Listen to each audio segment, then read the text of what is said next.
Il existe une ligne dangereuse, presque invisible, qui sépare la passion de la connaissance de l'obsession de la possession. Pour le docteur Léo Almeida, un historien de l'art africain de renom, un homme dont la vie était dédiée à déchiffrer les histoires silencieuses contenues dans le bois et le bronze, cette ligne était sur le point de se transformer en un abîme. L'histoire que vous allez entendre ne porte pas seulement sur un artefact rare. Elle raconte comment le passé, lorsqu'il est volé et réduit au silence, peut développer sa propre voix, une voix qui crie, qui s'agrippe et qui refuse d'être ignorée. Tout a commencé, comme tant d'histoires de déchéance modernes, par une vente aux enchères en ligne. Ce n'était pas une vente de Sotheby's ou de Christie's, mais un site plus obscur, un recoin poussiéreux d'Internet, où trésor et fraude dansaient un tango dangereux. Le lot était décrit d'une manière presque insultante de simplicité. Masque rituel d'Afrique de l'Ouest, origine incertaine, début du XIXe siècle. La photographie était de piètre qualité, granuleuse, comme si elle avait été prise avec un téléphone portable d'il y a 10 ans. Mais même à travers cette faible résolution, quelque chose communiquait avec Léo. Une dignité, une présence qui semblait défier la médiocrité de l'annonce. Léo, un homme qui pouvait retracer la lignée d'une statue d'Ogone rien qu'au style de la sculpture sur les épaules, ressentit une décharge électrique de reconnaissance. Il savait, il le sentait dans ses os, à l'endroit où la connaissance académique rencontre l'intuition. Ce n'était pas une origine incertaine.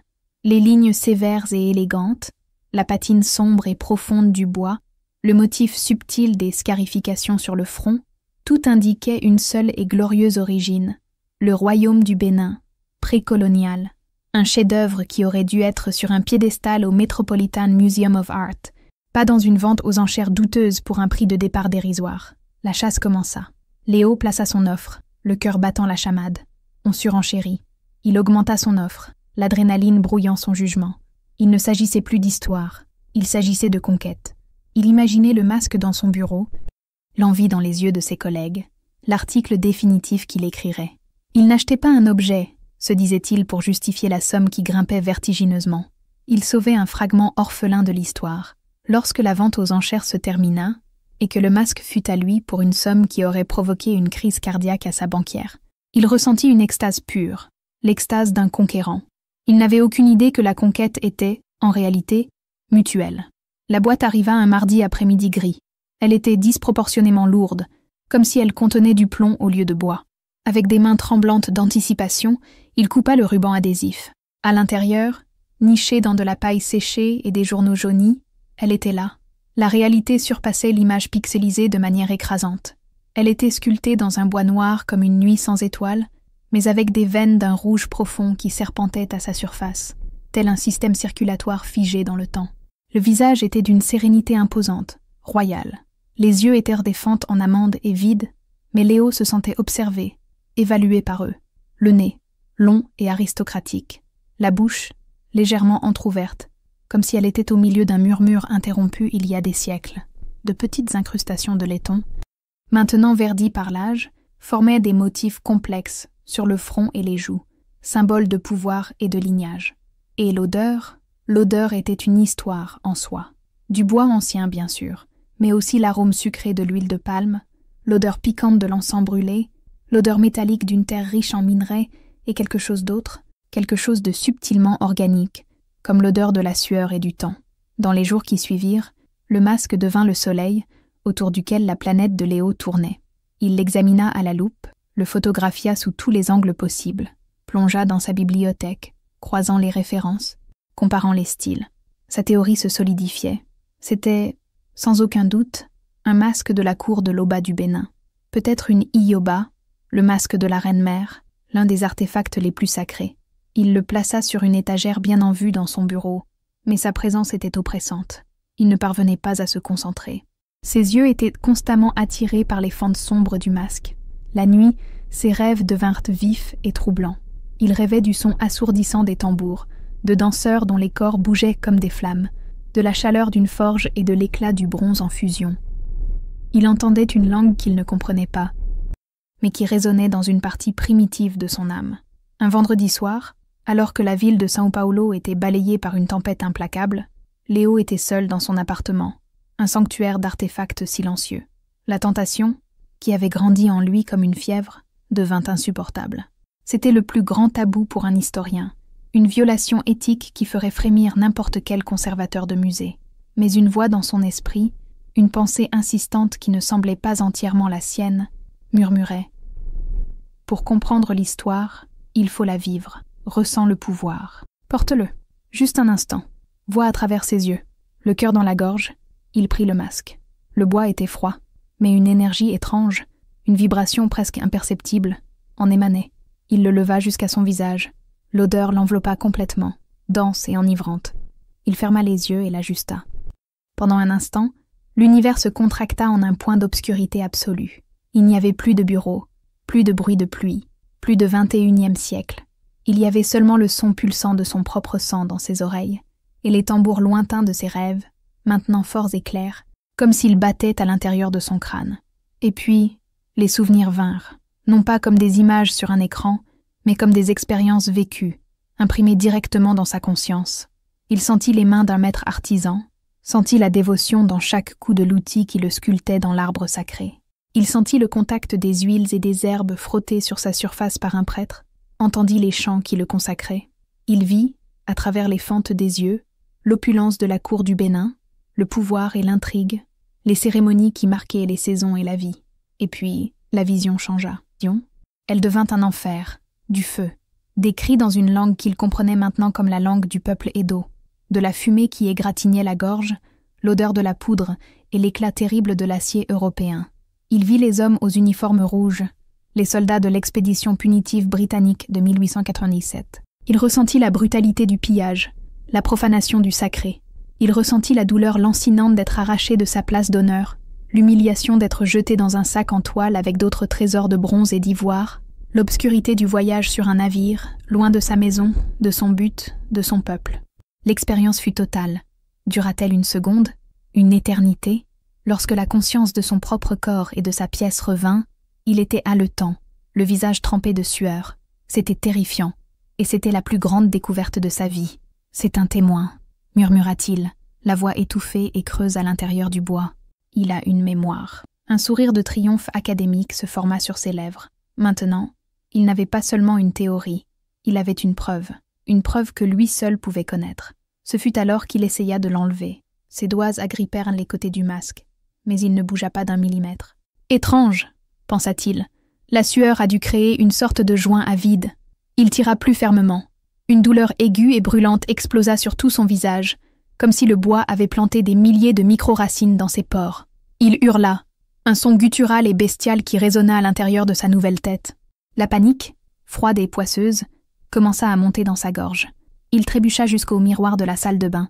La silhouette qui le dévisagea était celle d'une chimère, un cauchemar né de l'union de l'histoire et de la chair. Le visage de bois serein du masque ressemblait maintenant à un masque de moquerie grotesque, fusionné à son crâne. Il n'y avait pas de ligne nette, où le bois se terminait, et sa peau commençait.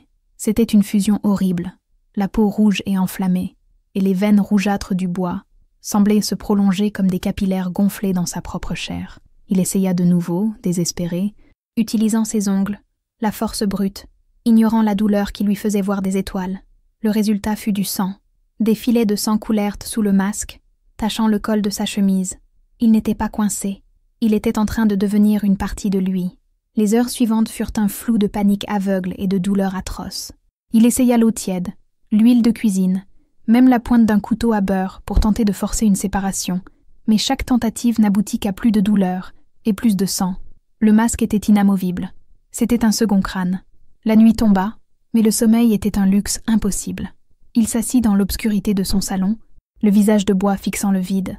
Le silence de l'appartement fut brisé par des murmures. Au début, il pensa que c'était son esprit qui se fragmentait sous la pression. Mais les murmures prirent forme.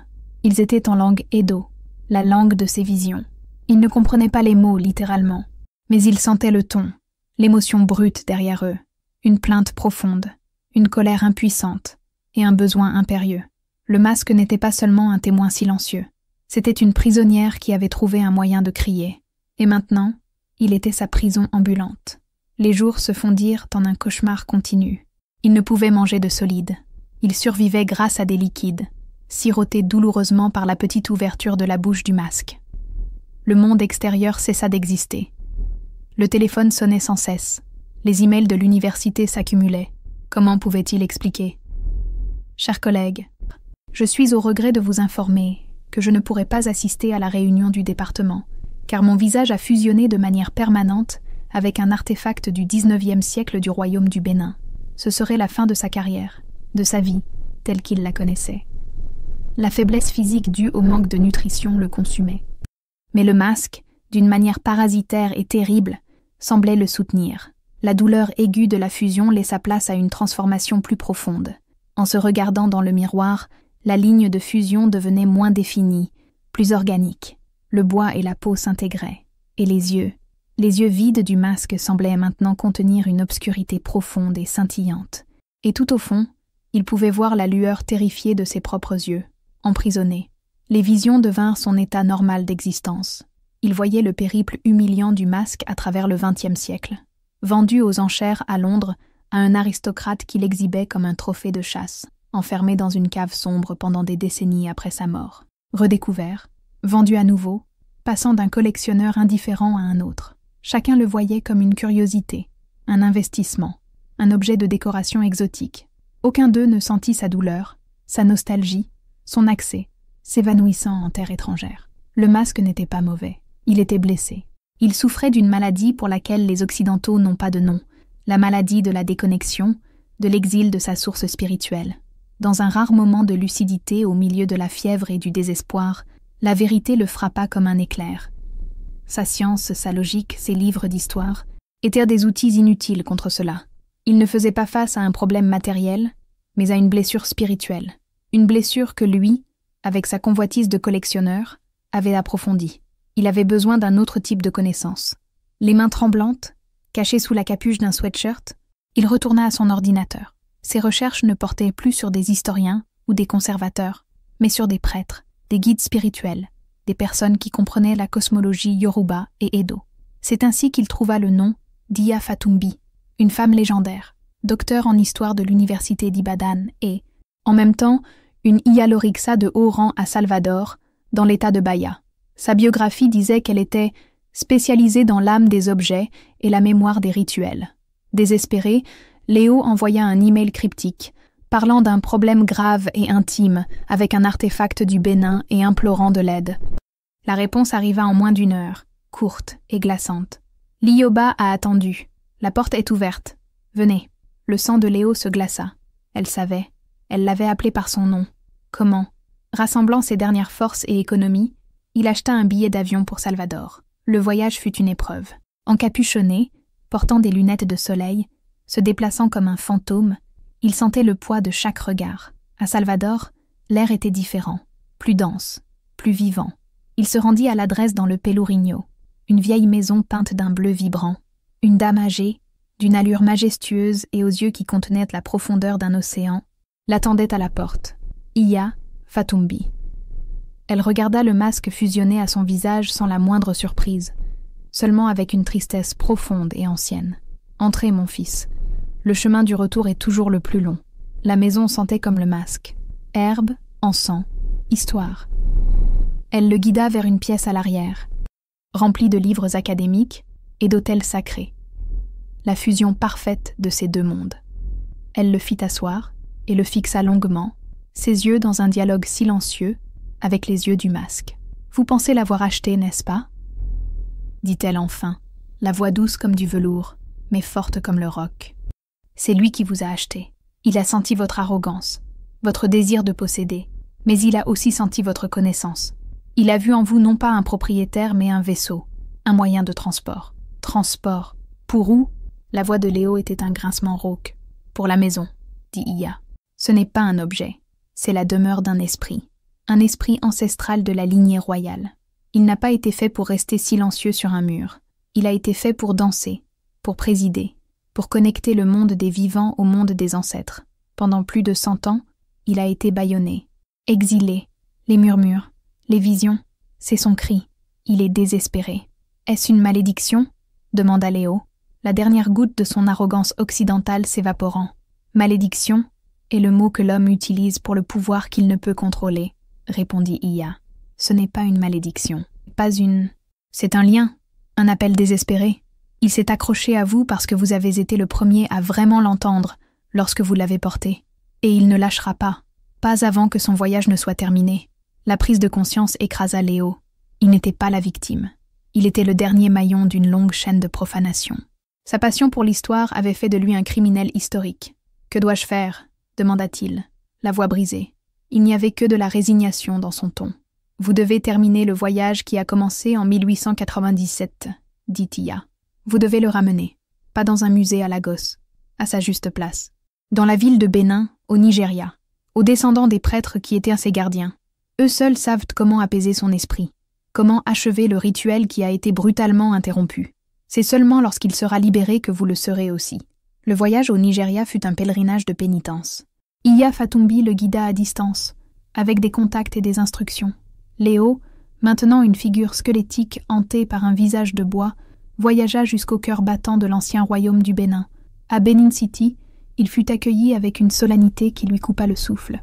Le grand prêtre, un homme âgé nommé Osemwengi, regarda le visage fusionné de Léo et hocha lentement la tête. « L'ancêtre est de retour, dit-il en Edo, avant de traduire en anglais. Il amène avec lui sa prison. Nous devons les libérer tous les deux. » Le rituel fut une cérémonie de 3 jours d'une beauté et d'une profondeur que Léo n'aurait jamais pu imaginer. Dans un bois sacré, au son de tambours qui parlaient un langage complexe, avec des chants qui racontèrent l'histoire du royaume, ils saluèrent le masque. Ils ne s'adressèrent pas à Léo. Ils parlèrent à Liyoba. Ils lui demandèrent pardon de ne pas avoir pu la protéger, lui racontèrent les nouvelles des générations qu'elle avait manquées, réaffirmèrent sa place d'honneur dans la communauté. Et Léo, au centre de tout, ressentit tout. Il sentit la douleur du masque se transformer en soulagement. Il sentit sa colère se dissoudre en acceptation. Il sentit sa nostalgie être remplacée par un profond sentiment d'appartenance. Des larmes qui n'étaient pas les siennes coulaient sous le bois. À l'aube du 3e jour, Osemwengi s'approcha. Avec une patte d'herbe et d'argile sacrée, il traça la ligne de fusion autour du visage de Léo. Il chanta une berceuse, un chant de paix et d'adieu. Puis, avec une infinie douceur, ses mains saisirent le masque. « Repose-toi maintenant, mère », murmura-t-il au bois. Et alors, sans douleur, sans effort, comme un pétale se détachant d'une fleur, le masque se libéra. Il s'écarta simplement, laissant le visage de Léo libre. Il toucha sa peau, qui était à vif, marquée par des cicatrices qui formaient le contour parfait du masque, une carte permanente de son épreuve.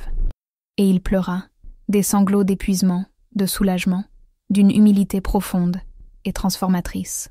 Léo Almeida retourna au Brésil en homme différent. Les cicatrices sur son visage étaient un rappel quotidien. Il abandonna sa carrière académique traditionnelle, vendit chaque artefact de sa collection et utilisa chaque centime pour fonder une organisation dédiée à la recherche et à la facilitation du rapatriement des artefacts africains.